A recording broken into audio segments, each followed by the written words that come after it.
Barakallahu fiikum. Tafadhal. Ya, saya ingin tanya Pak Ustaz, apa yang kami harus lakukan bersama pasangan kami dengan anak-anak kami sehingga di dunia ini kami bersama-sama, lebih-lebih di surga yang bersama kami. Masya Allah. Nah, barakallahu fiik. Jadi kalau bicara bagaimana seorang ayah bersama anak-anaknya, bersama istrinya bisa masuk surga bersama keluarganya, maka yang pertama harus menyamakan visi dan misi.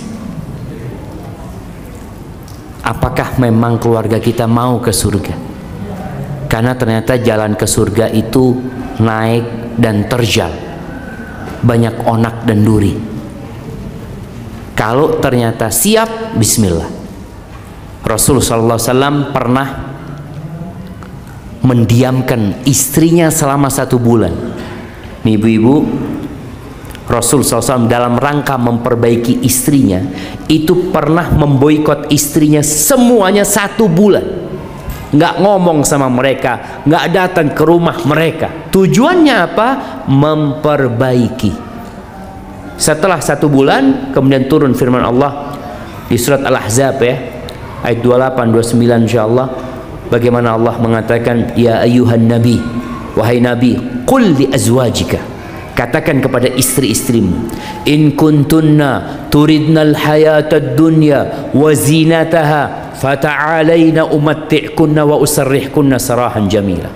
Katakan kepada istri-istrimu, kalau ambisi kalian dunia, kenikmatan dunia, kelezatan dunia, kemewahan dunia, kemari kalian, aku kasih mut'ah, aku kasih harta buat kalian, lalu aku akan ceraikan kalian dengan perceraian yang baik. Kenapa? Udah nggak sama, visi misi kita udah beda gitu, nggak bisa jalan bareng. Yang ini mau ke dunia, yang ini mau ke surga, jalannya beda gitu. Wa in kuntunna turidna Allah wa rasulahu wad daral akhirah. Kalau ambisi kalian adalah Allah, Rasulnya dan kehidupan akhirat, ambisinya adalah kehidupan akhirat, maka Allah akan berikan pahala yang besar buat orang-orang yang berbuat baik di antara kalian. Fa innallaha a'adda lil muhsinati minkunna ajran 'azima. Jadi langkah pertama adalah menyamakan visi dan misi.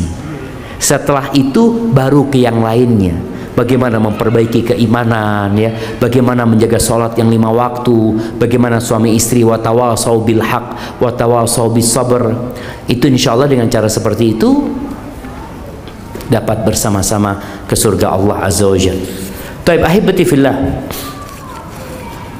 ana rasa rombongannya udah agak lengkap ini jamaah. Ana ingin menyampaikan berkaitan dengan sholat. Ana sebelum baca ini berkaitan dengan sholat musafir. Ingat ya, orang yang musafir itu punya kekhususan. Apa kekhususannya? Dia diperbolehkan untuk berbuka ketika puasa, dan dia diperkenankan untuk mengqashar sholatnya yang 4 jadi 2. Itu khusus yang musafir. Adapun jama' insidentil, karena kebutuhan. Orang boleh menjamak karena sakit tapi nggak boleh mengqashar. Orang boleh menjamak karena macet tapi nggak boleh qashar. Jadi jamaah yang hadir ke sini yang merasa dirinya musafir, maka dia boleh qashar dan jamak sekalian. Tapi kalau dia nggak musafir, maka dia harus sholatnya 4. Kalau mau jamak ya lihat, kalau mungkin anak capek Ustaz, anak kepingin jamak silahkan, tapi tidak boleh mengqashar. Bagaimana kalau kemarin ada yang mengqashar Ustaz, anak nggak tahu Ustaz, ternyata anak kemarin sholatnya 2 zuhurnya atau asarnya 2, isyaknya 2, padahal anak bukan musafir, maka nanti sholat 4 menggantikan yang kelupaan tadi, atau yang atas dasar ketidaktahuan itu dia gantikan 4. Jadi dia qadha sholat yang nggak sempurna sebenarnya karena faktor ketidaktahuan tadi, nggak ada masalah, tapi tetap wajib untuk menggantikannya. Seperti orang tidur dan lupa, itu wajib menggantikan. Orang tidur dan lupa dia nggak dosa gitu loh, tapi dia wajib menggantinya. Faham? Baik, ana akan baca. Suami saya sudah menganggur 2 tahun karena harus tinggal di Batu. Di Batu. Di kota Batu maksudnya. Harus tinggal di Batu ini jemaah. Nah, harus tinggal di kota Batu maksudnya jemaah. Untuk tinggal di lingkungan ma'had. Nafkah dari ayah mertua dan ayah saya. Suami sudah ditawarkan pekerjaan tapi hanya mau di Batu. Suami bersikeras agar anak-anak dipindahkan sekolah di ma'had di Batu. Posisi saya dan anak-anak sekarang di Jakarta. Namun ma'had di sana hanya fokus di tahfidz Quran. Tidak ada ijazah apapun. Sekarang saya ditalak 2. Harus bagaimana Ustaz? Baik, ahibati fillah. Yang pertama, seorang istri itu wajib taat dan patuh kepada suaminya.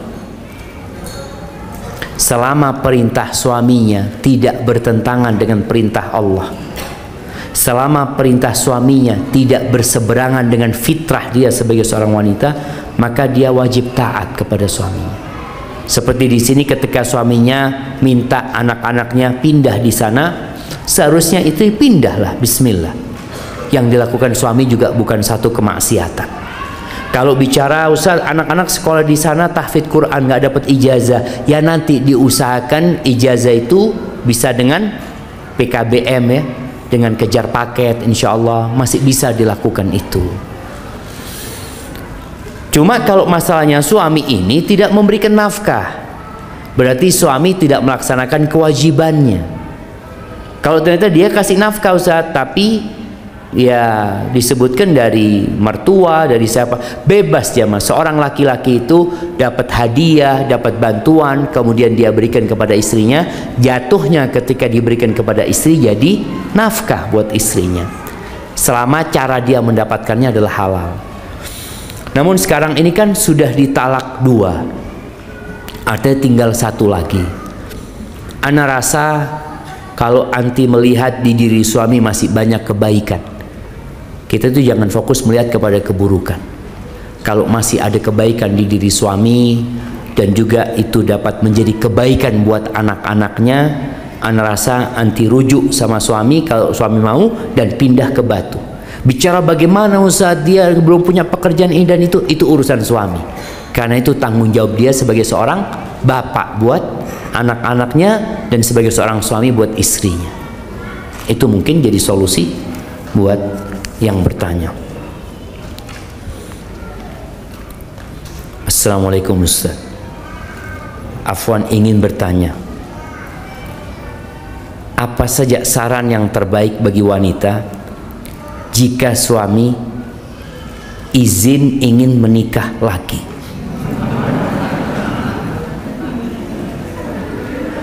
Apa sarannya? Bagaimana peran sebagai istri dan ibu yang menjelaskan kepada anak jika ayahnya sudah menikah lagi? Apakah boleh jika suami menikah lagi, istri tidak terlalu saling mengenal dengan istri lainnya? Masya Allah jamaah. Ana lihat ke belakang ini banyak perempuan-perempuan yang semakin faham tentang agamanya, semakin mengerti tentang tujuan hidupnya, sehingga tidak menjadikan nikah lagi ini sebuah hal yang tabu. Dulu orang menikah lagi itu biasa di masyarakat, tapi kemudian datang fase dianggap menikah lagi itu perselingkuhan, istri kedua itu pelakor. Ada pandangan seperti itu, padahal dalam agama kita nggak seperti itu.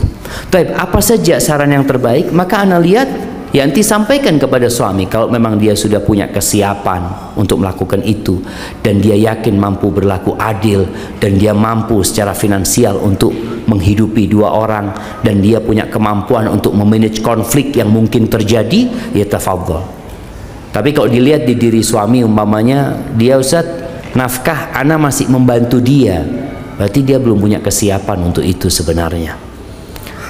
Kemudian kalau bicara anak, di sini tugas seorang ibu menjelaskan bahwa di dalam agama kita seorang bapak itu punya istri lebih dari 1 itu nggak masalah nak.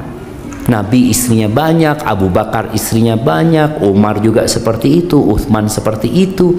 Jadi nggak ada masalah, dan sampaikan tujuan pernikahan itu apa, dan bikin anak ini berbakti sama bapaknya, dan jangan sampai membuat anak itu benci sama bapaknya.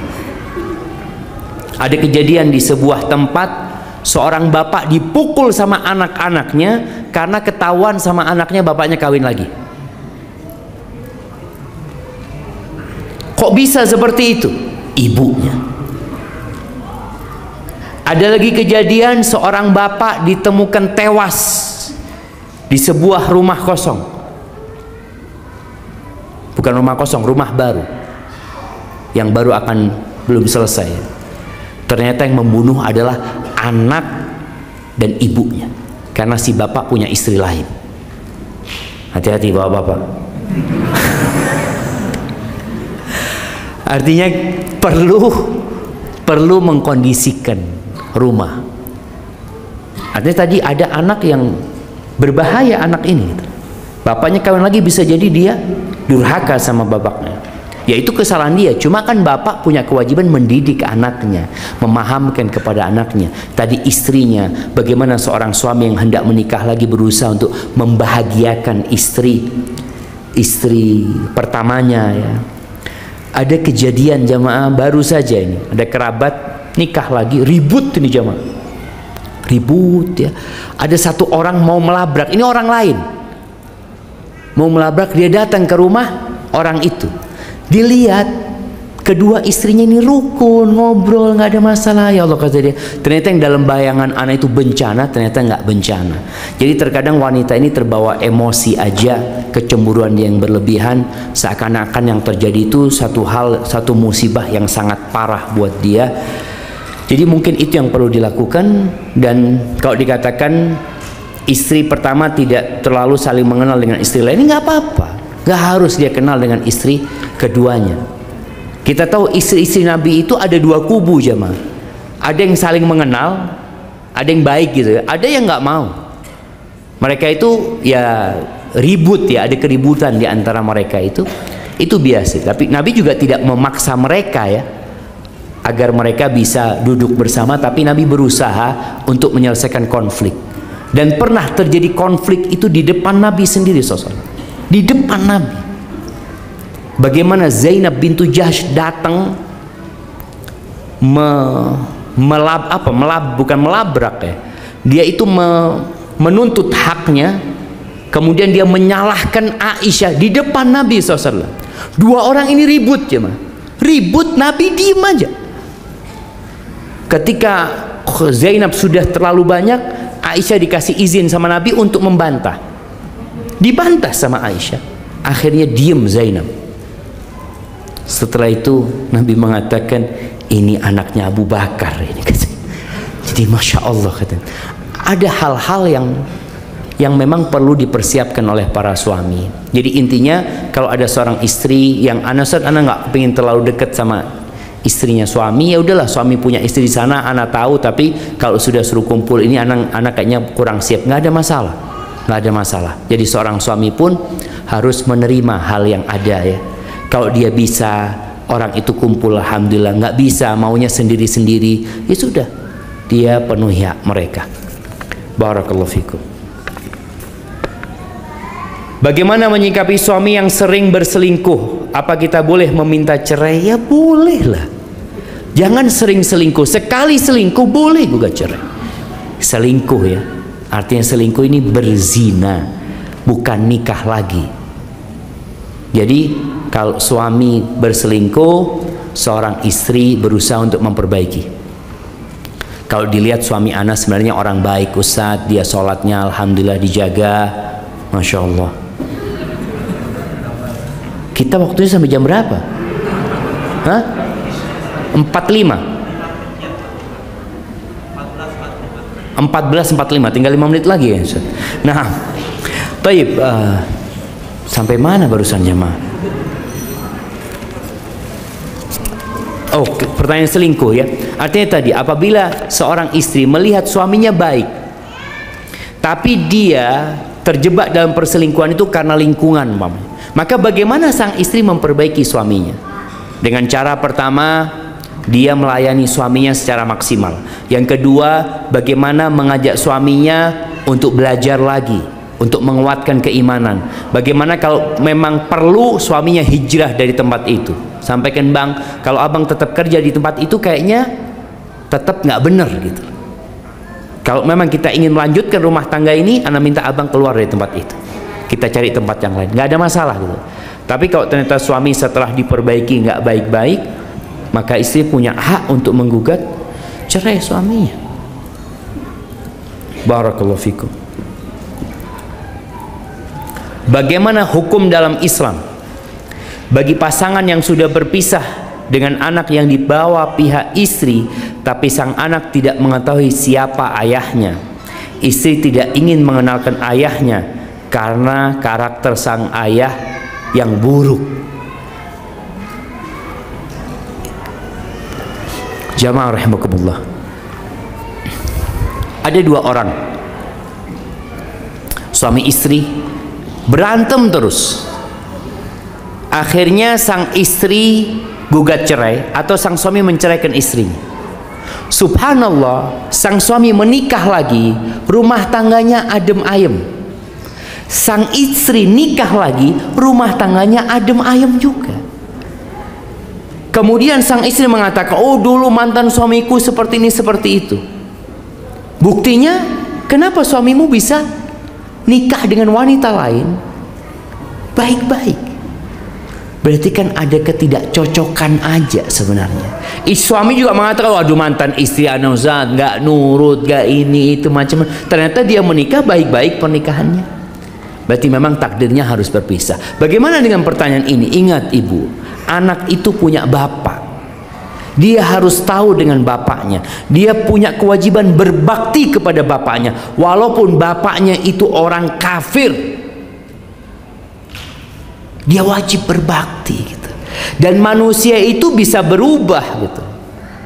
Bagaimana Umar bin Khattab radhiyallahu taala anhu begitu jahatnya kepada kaum muslimin, sampai umat Islam itu ada sebagian yang putus asa, nggak mungkin Umar ini masuk Islam, orang kayak gitu. Ternyata dia masuk Islam dan jadi orang nomor 2 setelah Abu Bakar Siddiq radhiyallahu anhu.